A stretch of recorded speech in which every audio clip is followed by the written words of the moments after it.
Welcome again to the afternoon snack with the Word. My name is Mark Fast, and I am pastor of the New Hope Bible Fellowship in Oroville, Washington.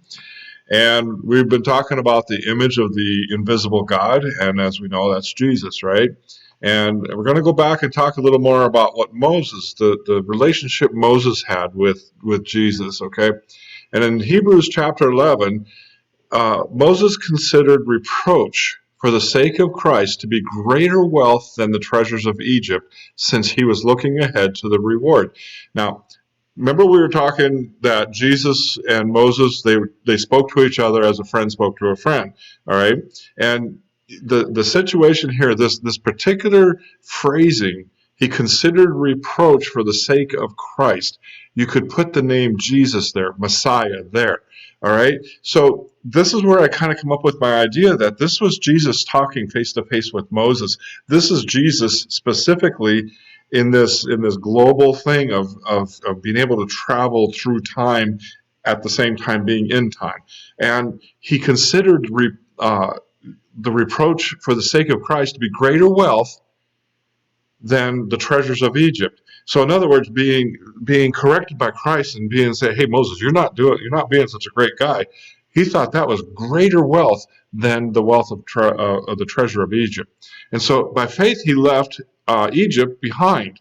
And he wasn't afraid of the king's anger, for Moses persevered as one who sees him who is invisible, the image of the invisible God, who sees him, image, who is invisible. Moses saw the living God who is invisible. How do you see something that's invisible? You know, I can sit here and look, I could do this. And I just became invisible. You can still hear my voice, but I became invisible by doing that one little simple thing. In a scene change is what they call that, right? Moses spoke, just like I'm sitting here speaking to you. You can see me. I can't necessarily see you, but I'm imagining you there. But we're friends speaking together. And so by faith, he left Egypt behind. He wasn't afraid of the king's anger. He persevered as one who sees him who is invisible. And by faith, there's that faith thing, belief, the belief that he is God produced faith. He instituted the Passover and the sprinkling of the blood so that the destroyer of the firstborn might not touch the Israelites.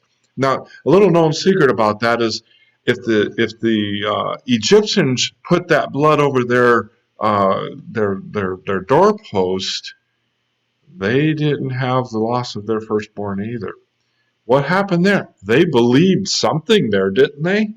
They believed in something that Moses was telling them because they'd seen the plagues already, and this was the worst of all the plagues.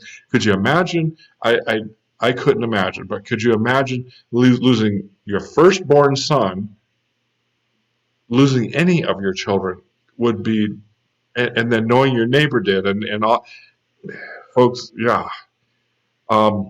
We'll continue with this tomorrow. We're out of time. I really am sorry. I really enjoyed these times, but I made a promise I'm going to stick to as close to the time of 3.5 minutes as possible. We're already going over a few seconds, but I'll see you tomorrow. God bless. Enjoy your afternoon.